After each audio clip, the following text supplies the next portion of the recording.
Yo, what is good, YouTube? It's your boy Vic.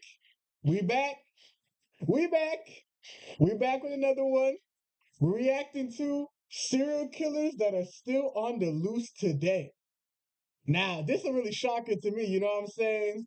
Because we don't really hear much about serial killing anymore. We hear a lot about mass killers and stuff like that, but serial killing hasn't been really popular since like the 70s, 80s.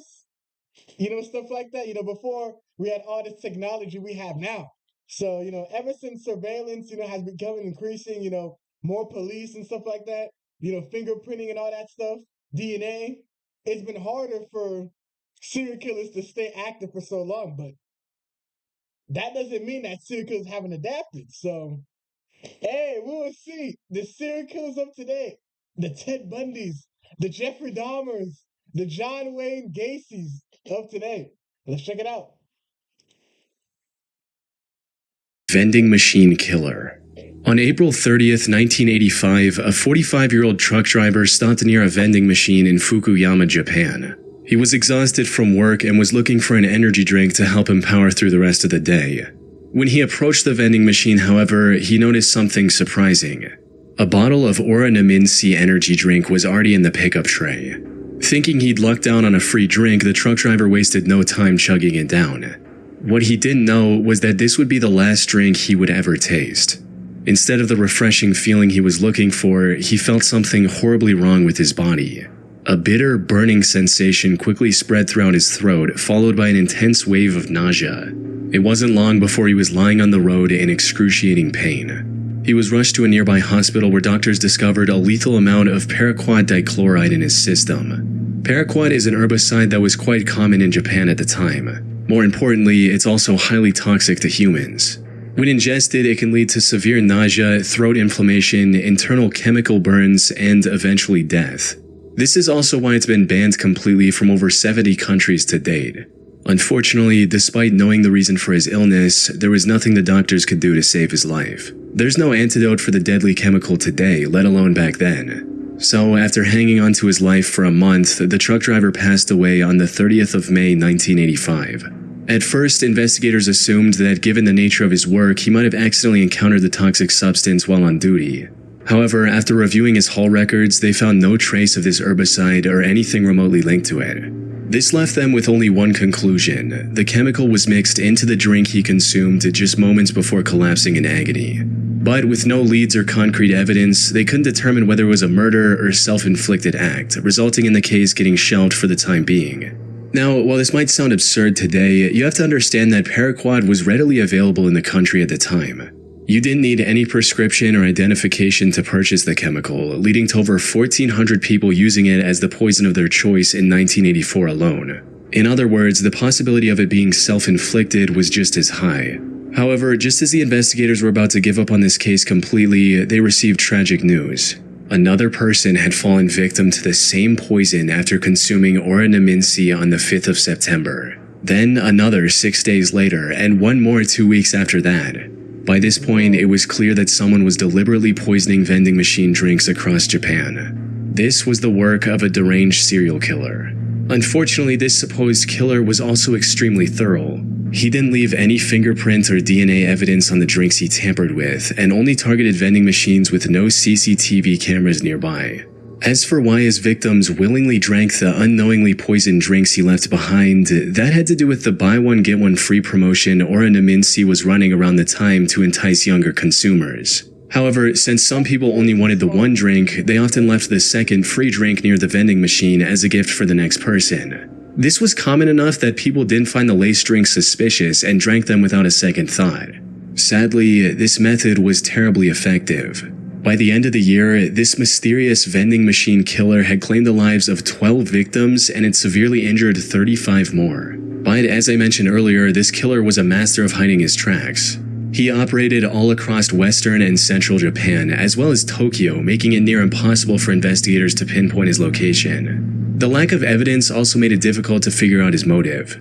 Some speculated that he was doing all this to extort money from Otsuka Pharmaceutical, the company that made Oranaminsi. This is because in 1984, a group called the Mystery Men with 21 Faces threatened to poison food products unless the companies paid them money. So some believed that the vending machine killer was a copycat and wanted something similar.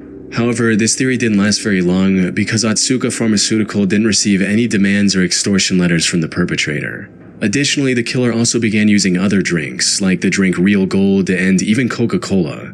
Hiroaki Iwao, a Tokyo professor of criminal sociology, proposed a more disturbing theory regarding the killer's motives. He stated, "It is not uncommon for Japanese who live under tremendous pressure, both on the job and in overcrowded communities, to let out their frustrations by hurting someone else. The person responsible may even wait around to see who buys the poisoned drink. He or she may find this is a kind of exhilarating release from the tensions of life in Japan." But even if this was the truth, it still didn't bring investigators any closer to catching the suspect.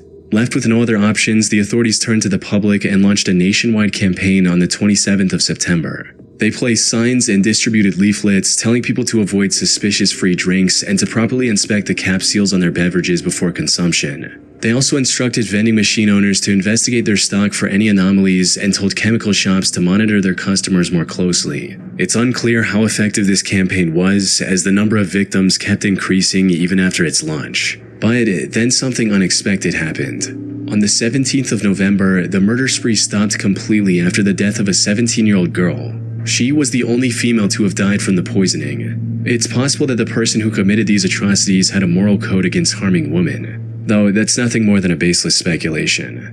Due to the complete lack of evidence, the vending machine killer was never identified, cementing this case as one of the most chilling, unsolved mysteries in Japanese history.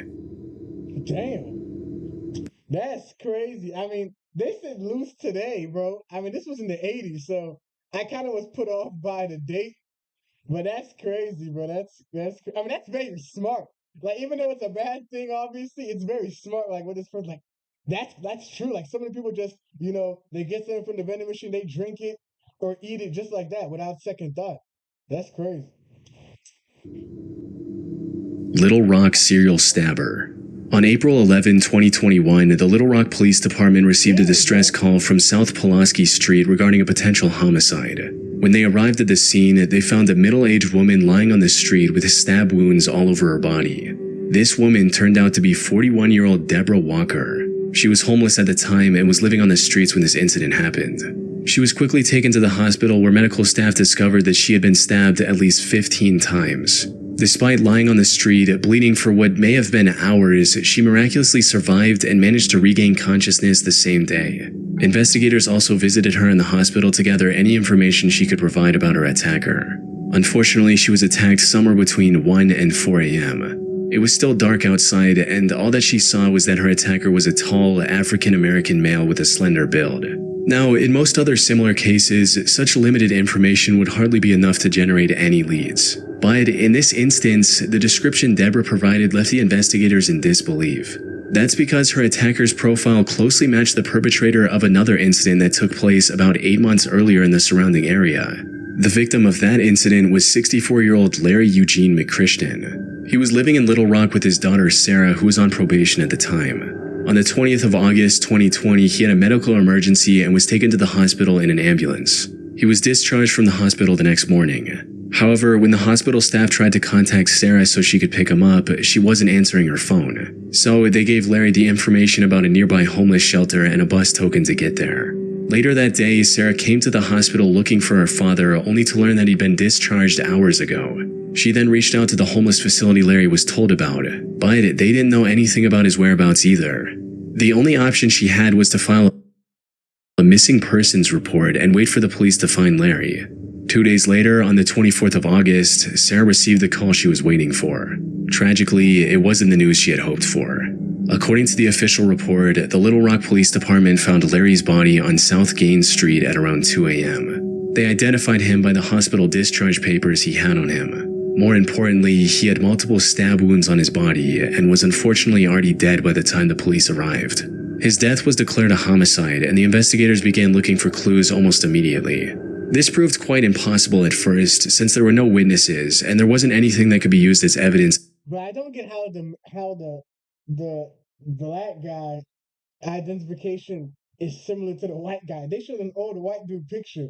How is that similar to the black dude? I mean, they're both slim, but different races. I don't get how The narrator saying it's similar. I don't get it. To the crime scene. However, after inspecting the surrounding houses, they had a major breakthrough. The CCTV camera outside a nearby house had captured the suspect walking down the street when suddenly he spots Larry and begins walking towards him. After committing the crime, he tries leaving the area only to stop, go back, and stab Larry one last time before fleeing. As mentioned earlier, this man matched the profile Deborah gave to the police, leading investigators to believe she was attacked by the same person. While looking into older cases, they also connected the same killer to another murder that happened in the area on September 23, 2020. The victim of this incident was 62-year-old Jeff Welch, another homeless man who was living in an abandoned home. On the morning of that day, Jeff's friend found him on the porch of his house with a stab wound on his neck. By this point, the investigators knew they were dealing with a deranged serial killer. However, just as they uncovered the connection between the three attacks, another tragedy unfolded. On April 12, 2023, a day after the attack on Deborah Walker, another one of his victims was found on the Wright Avenue overpass. The only thing in common with these four attacks was that they all involved homeless individuals, and they all happened between 1 and 4 a.m. There seemed to be no clear pattern on how the perpetrator selected his targets. This left the Little Rock community terrified to leave their homes, fearing they might become the next victim of the serial killer on the loose. After realizing the potential danger of this situation, LRPD began spreading awareness about the man who is now being referred to as the Little Rock Slasher. They also turned to the public to ask for any information they could provide on the matter, and even announced a $20,000 reward. We also need your help. If you have seen anything suspicious or have surveillance cameras on your homes or businesses in this area, please contact us at 501. Unfortunately, despite having CCTV footage of the suspect, the Little Rock Slasher was never caught. The case remains a mystery to this day. Or at least that's what the official reports say. While researching this case, I came across an Arkansas-based blog called the Snarky Media Report. The authors of this blog did their own investigation into the Slasher case, and what they found was shocking to say the least. Put simply, they claim to have found the true identity of the killer after talking to multiple locals and Deborah, who, according to their blog, already knew the identity of her attacker. They also uncovered many details about this supposed killer, including his criminal record, which reveals that he has already served 2 prison terms in Arkansas for felony convictions of domestic violence. Also, his history with drug abuse and how it made him very agitated and violent. The authors of this blog also claim to have contacted the alleged killer's previous landlord, who gave them this image of the perpetrator. Which begs the question, if they know so much about the slasher, including his legal name, why didn't they give this info to the police? That's where the case goes from creepy to bizarre, since, according to them, they've already given everything they had to the relevant authorities.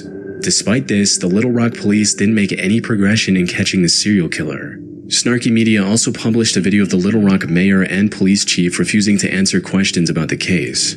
This seems to hint at something incredibly shady going on behind the scenes.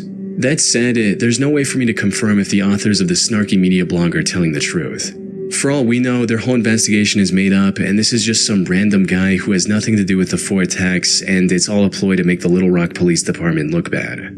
Most of the information they've gathered seems to check out with what's released publicly by the authorities. The only discrepancy in their investigation is the age of the suspect. Officials believe the slasher to be young, possibly in his 20s, but the authors of this blog state that the person they found was 46 years old. Unfortunately, this is where the leads end. Whether Snarky Media is telling the truth or not remains uncertain. What is certain, however, is that the case remains unsolved to this day. The Little Rock Slasher is likely still out there and can continue his murder spree at any moment. Yeah, that don't even look like the old dude. The beard and everything. Thanks to Trade Coffee for sponsoring this video. I never considered myself much of a get for a actual therapy helped. My spare coffee, the weather, it was really sad to get your out. Patrick Van is the last seen turning left onto 90 in a highly likely drinking out 1997. My bad, I'm trying to skip. On February 17, 1997, 21-year-old Patrick McNeil went out with his friends. He spent the evening out drinking with his friends in the Dapper Dog Bar in Manhattan. During this time, he likely drank more than he could handle, resulting in him throwing up in the bar's bathroom before leaving in a highly unstable and disoriented state. Patrick was then seen turning left onto 90th Street, heading in the direction of the East River. This was the last time anyone would see Patrick alive. Following this night out, Patrick vanished into thin air. Despite extensive efforts, authorities found no leads or clues to his whereabouts. That is until April 7, 1997, when Patrick's lifeless body was found in the East River 50 days after his disappearance. Duty Sergeant of the NYPD's Special Investigation Division, Kevin Gannon, was called to the scene to assist with the body's recovery and examination. Kevin had been a seasoned detective for years, and by this point there was little that could surprise him. However, the circumstances surrounding Patrick's death disturbed him to his core. The more he looked into it, the more strange the situation became. For instance, Kevin noted that Patrick's body wasn't decomposed enough to have been floating in the river for a week, let alone the past 50 days. He also found burn marks on Patrick's body, hinting at the possibility of him being restrained prior to his death. Kevin knew that something wasn't right. Unfortunately, due to the complete lack of evidence pointing to the contrary, Patrick's death was ruled as an accident. Kevin kept thinking over this feeling for the next year before coming across a case that reinforced his suspicions even further. On February 13, 1998, another body was found in the same stretch of water. This body was later identified as 22-year-old Lawrence R. Andrews, who had gone missing on New Year's Eve after celebrating the event with his friends in Times Square. After getting on the case, it didn't take long for Kevin to notice eerie similarities between the two cases, as both bodies were found within yards of each other. Both of them were also young Caucasian males and were on track to have successful careers. They both disappeared in one of the most crowded cities in the world without any trace as well. Most importantly, Kevin also found similar oddities in both cases, where the bodies were a lot less decomposed than they should have been, and there were burn marks indicating possible restraints before their death. Lawrence's case prompted Kevin to look for other similar cases across the U.S. He enlisted the help of fellow detective Anthony Duarte and a criminal justice professor, Dr. Lee Gilbertson. Together, they began investigating these cases, and soon a chilling pattern began to emerge. In total, they found 45 different instances of young men dying under shockingly similar circumstances as Patrick and Lawrence. Most of them went out for a night of drinking, became more intoxicated than usual, disappeared shortly after, and were later found dead in some body of water. Almost all of them were also Caucasian and on track to have a high-paying career like engineering after college. Most disturbingly, however, they also found graffiti of smiley faces near the bodies of at least a dozen different victims. This led to the three investigators creating the smiley face murder theory. According to this theory, these 45 and possibly many other deaths from the 1990s to 2010s weren't accidents in the slightest. Instead, they were murders committed by a single deranged person or an organized group of serial killers. This is the only logical explanation they could find to justify the many oddities and similarities in these incidents. That said, while this theory makes complete sense to some people, others aren't convinced one bit. Criminal profiler Pat Brown, for instance, called this theory ludicrous. She believes that the idea of connecting smiley faces, one of the most common graffiti symbols, with murders is just absurd, stating, "It's not an unusual symbol. If you look in any area 5 miles square, I bet you could find a smiley face." The FBI also completely denied this theory in a statement, reading, "The FBI has reviewed the information about the victims provided by 2 retired police detectives who have dubbed these incidents the smiley face murders and interviewed an individual who provided information to the detectives. To date, we have not developed any evidence to support links between these tragic deaths or any evidence substantiating the theory that these deaths are the work of a serial killer or killers. The vast majority of these instances appear to be alcohol-related drownings." However, despite these setbacks, the 3 men have stuck with their theory. They're still working on finding evidence to back their observations. That said, if their hunch is correct, it would mean one of the most wicked serial killers in American history is still at large today.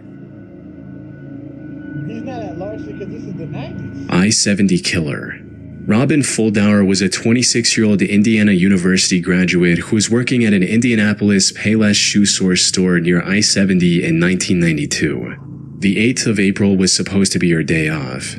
However, just as she was getting ready to relax at home, the employee who was supposed to man the counter called in sick. Left with no other options, her manager called Robin and told her to cover the shift instead. Robin wasn't very happy about this emergency shift change, but she reluctantly agreed, arriving at the store at 10 a.m. and starting her shift as usual. Unfortunately, her day was about to get a whole lot worse. Everything seemed normal until 2 p.m. when the manager called the store for a routine check. To her surprise, Robin wasn't picking up the phone. She kept trying for a few minutes before giving up and calling the Speedway gas station neighboring the shoe store. One of the gas station employees, a friend of Robin's, went to the Payless store to see if she was doing okay.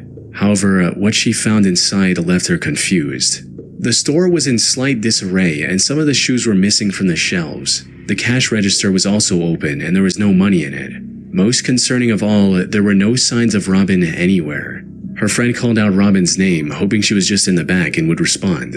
But when she didn't hear anything from Robin after minutes of standing in the store, she became worried and called the police at around 2:20 p.m. The cops arrived within minutes and began searching the store for clues on Robin's whereabouts. And it wasn't long before they made a devastating discovery. They found Robin lying in the store's back office, covered in blood. It was already too late. During questioning, an employee from the store across the street claimed to have seen a strange man loitering around the shoe store a couple hours earlier. According to this employee, the man sat on the curb for about a half hour, rifling through his bag and staring at the Payless store. They then saw the same man a few minutes later trying to hitch a ride back to Interstate 465, which was about a quarter-mile from the store's location. Unfortunately, they were too far away to get a good look at the man's face. Given the money stolen from the register, and without any other leads, investigators filed this as nothing more than a robbery gone wrong. However, they couldn't have been more wrong. Because just 3 days later, something similarly tragic happened to 23-year-old Patricia Smith and 32-year-old Patricia Makers. The two were working at a bridal shop in Wichita along I-70. The incident happened a little past their usual closing time as they were waiting for a customer who had a pickup. When they saw a man approaching the store, they assumed that it was the customer. However, this man drew a gun on the two after entering the store, took them to the back, and executed both with shots to the back of their heads. As the killer was leaving the store, he crossed paths with the actual customer the girls were waiting for. Without hesitation, he aimed his gun at the man and ordered him to head to the back of the store. But the customer defied his command and ran, narrowly escaping with his life. He later helped the police draw a sketch of the killer. Unfortunately, the sketch didn't provide much of a breakthrough. By this point, the authorities were certain. That's a very good sketch, bro. That actually looks like somebody That actually looks like somebody familiar that I know.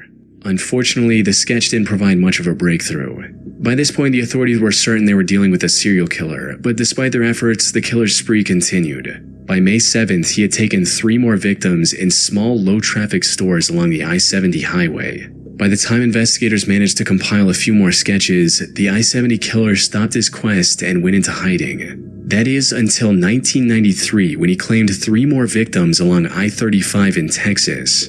He tried to hide his identity by changing his weapon, but the investigators were quick to notice the similarities. One of his victims, Vicky Webb, also managed to miraculously survive after getting shot in the neck. If he were ever caught, Vicky's testimony would have been crucial in bringing him to justice. Though, the I-70 killer was never found, and the case went cold for nearly 3 decades. However, then, in 2021, investigators released CCTV footage of a murder that happened in 2001. The suspect in this footage looks strikingly similar to the I-70 killer sketches, potentially giving authorities the lead they need to finally catch him. It's likely only a matter of time before he runs out of places to hide and is captured. But for now, he's still out there, evading police and leaving the case unresolved. We can only hope he doesn't take any more victims in the meantime.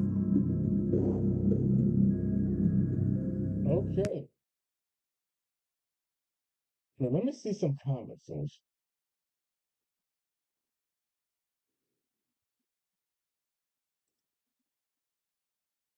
All right.